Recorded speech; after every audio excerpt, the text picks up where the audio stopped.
Vidhammer Fantasy. Welcome back to Vidhammer. I'm Spudlow, and in this video I'll be going over a 2,500 point tournament game between the Vampire Counts and the Skaven armies. This was at the Learn2Play Games tournament. It's in Lutz, Florida. That was in December of 2013. It's a really good venue, nice place, a lot of friendly people, and had a lot of fun. This is the first round of the tournament, and I'm playing the Skaven matched up against the Vampire Counts with a pretty heavy army. There were Swedish comp rules used to do the pairings for the first match, so I'm with someone whose list meets the same criteria mine did. After the comp rules, I came up with a score of 2, and his was 2.5, so we're really close together.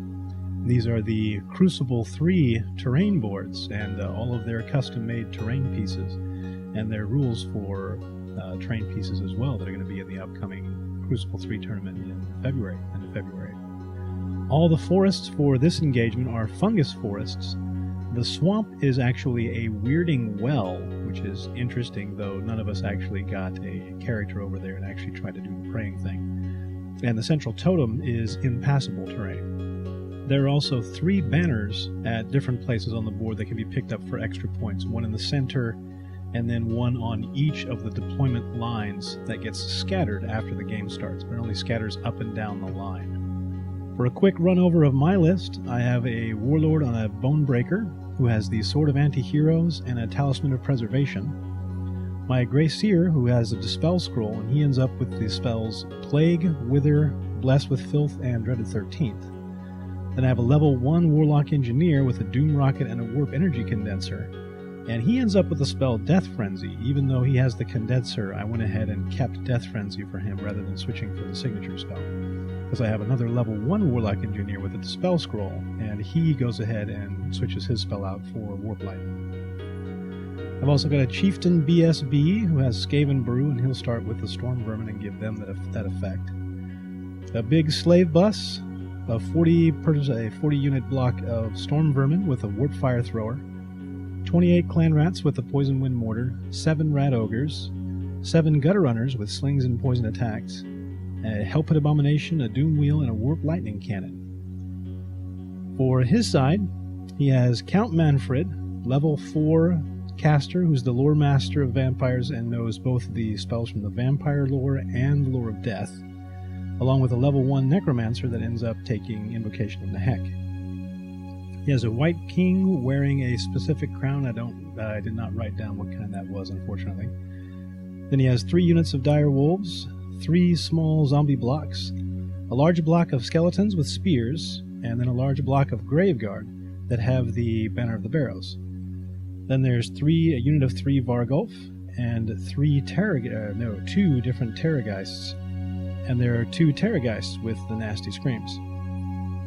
Other start of game elements, I get 3 Warpstone tokens, and the Storm Vermin end up with Frenzy from the Skaven Brew effect. I start deploying first, even though he won the board edge, just to try to speed things along. I go ahead and start with the Warp Lightning Cannon, and he starts putting down his units of Dire Wolves. I go ahead and put down my Clan Rats to the center to be the bunker, Storm Vermin towards the right, and Slaves on the left. Then I go ahead and put my Hellpit Abomination kind of to that left flank and the Doom Wheel down to the far right flank with the Rat Ogres down there towards that end as well. I probably should have put the Doom Wheel a little further away, and I need to get in the habit of putting the Hellpit Abomination more to the center of my line and not really worrying about its variable distance too much. But oh well.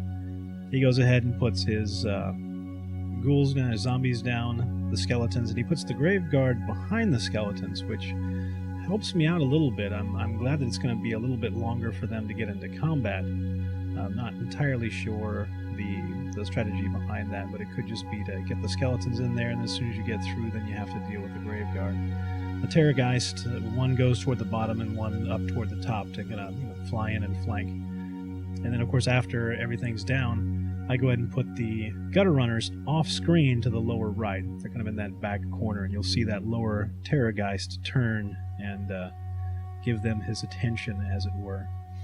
For his Vanguard moves, he doesn't actually move the Direwolves forward. He goes ahead and keeps them back and moves them forward normally in his regular movement phase.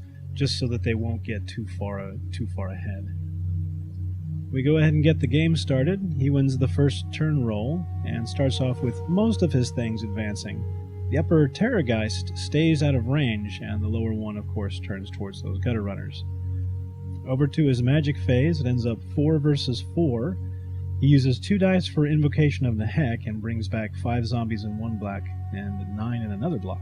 And then 2 dice for another attempt at Invocation of Nehek that I go ahead and dispel. In shooting, the lower Terrorgeist kills off 4 of the gutter runners, but I'm able to pass my panic test. Then it's over to my turn. For my movement, I go ahead and have the Rat Ogres charge those central wolves. The Doom Wheel comes up short going after the Vargulf, and everyone else moves up, and I point the slaves at that upper Terrorgeist. Magic ends up 4 versus 3. I go ahead and use all 4 dice for Plague on the Graveguard, but it gets dispelled because I can't roll for crap.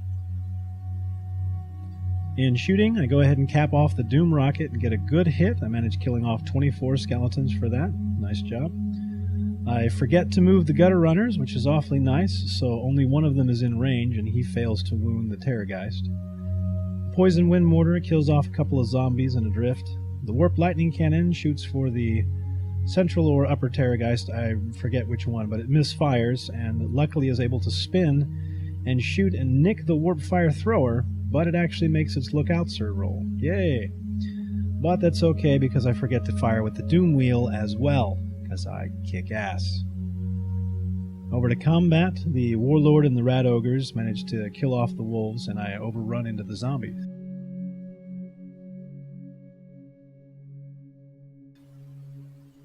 On turn 2 for the vampires, the skeletons can't complete the charge on the Rat Ogres because of the impassable terrain in the middle. Let the Vargulf go ahead and charge the Doom Wheel. The upper wolves charge the Abomination as well. Other units close in, and the lower wolves move up to redirect the Storm Vermin. Magic ends up 9 versus 6. He uses his first 2 for Invocation of Nehek, which I go ahead and dispel with 2 dice. Then he uses 3 for Spirit Leech on my General, which didn't sound very good to me. I go ahead and dispel that with a scroll. Then he uses 3 more for Curse of Years, and since I know I don't want that one going off, I go ahead and dispel it with my remaining dice. And he uses his last die to successfully do an incantation, Invocation of Nehek, and bring back some zombies and some skeletons. In shooting, the lower Terrorgeist goes ahead and kills off the Gutter Runners. Sorry guys, see ya. In combat, the Abomination kills off the wolves. The Rat Ogres hit the zombies and take a couple of wounds. The zombies crumble down to just a single model left. Not quite. Then the Vargulf beat up the Doom Wheel a bit. It runs, but they catch it with a 10-inch pursuit roll. Nice one. Over to my turn. The Storm Vermin go ahead and charge the wolves. The slaves actually charge the zombies. I figure, what the heck? And the Hellpit Abomination falls just short of the skeletons who were inches away. Oh well, rolling like a champ. Magic ends up 10 versus 6. I use 5 for Plague on the Graveguard. It gets dispelled with a scroll. Then 2 dice plus 1 Warpstone token for Wither on the skeletons, which he fails to dispel. But that one doesn't really show a big difference in the overall combat. Then my final 3 dice, and I eat 2 Warpstone tokens as well, and use my Power Scroll, and I go for Dreaded 13th on the Graveguard. But it gets dispelled because I just keep rolling awesome. For shooting, the Warp Fire Thrower shoots for the Vargulf and gets a couple of hits, but no wounds. The Poison Wind Mortar drifts onto the zombies and kills 1, and the Warp Lightning Cannon misfires.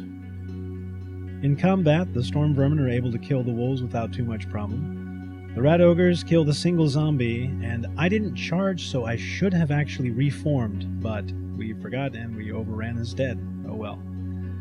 At the top, the slaves actually win a combat, and a few zombies actually die in crumbling. It's pretty good. Over to turn 3, the Vargulf charged the Warp Fire Thrower, and he stands and shoots. This time he actually does some wounds, but it doesn't help him too much. The skeletons charge the A-Bomb, since he can't make the distance on his own, and the Graveguard charged the Rat Ogres. Didn't see that one coming. That's sarcasm. Magic ends up 11 versus 6 this round. He uses the first 2 dice for invocation, which I'm able to dispel with just 1, since he was using his level 1 caster for it.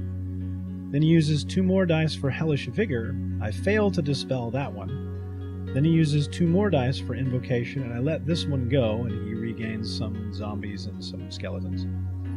Then his last 4 he uses for Purple Son of Xerius, which I fail to dispel, and it cuts through the Rat Ogres and the Storm Vermin, kills off 1 Rat Ogre and 8 Storm Vermin. Not the end of the world, but not the greatest time. In shooting, the Terrorgeist scream into the Rat Ogres for 6 wounds, and then they scream into the Slaves for 8 more. In combat, the Slaves win another combat. You go get them, guys. The Abomination takes the Skeletons down to their front row. In the big combat, my Warlord issues a challenge and is actually able to kill off the White King before he can return the swings. The rest of the Rat Ogres manage some wounds, but they get killed down to the last thanks to the Banner of the Burrows. But I finally roll high in my flee distance as the Warlord shows his better half to the Stormvermin. He won his challenge, now he's going home. Then we do a late overrun for the Vargulf and head over to the Skaven side. I go ahead and have the Clan Rats charge in with the Skeletons to give the A-Bomb some support. The Warlord continues to flee, but he doesn't make it off the board, so that's fine. Magic ends up 8 versus 4, and I go ahead and use 3 dice for Death Frenzy on the Slaves. I use the other 5 for Wither on the Skeletons, and he goes ahead and dispels it with 8, since he had an extra 4 dice from Manfred's wounds against the Rat Ogres. Shooting, the Warp Lightning Cannon doesn't misfire, but it sticks into the ground. At least he's consistent. He lets me make a late move with the Storm Vermin here and actually grab the banner. And that's the only difference in extra points at the end of the game, as it turns out. In combat, the Slaves kill off the zombies, and I'm so proud I could cry. The Abomination and the Clan Rats finish off the Skeletons as well. Point-wise, this leaves us only about a 75-point difference between our 2 armies and what we managed to kill off. So round 1 for me is a draw, with the victorious Warlord pulling off the ultimate Skaven runaway. Now that he did something, I guess I'll have to paint that model. Hope you enjoyed this battle report. Stay tuned for more, and check the link for the second round. Send me a comment if you have any tactics or matchups you'd like to see. And as always, from the Vidhammer crew, keep fighting.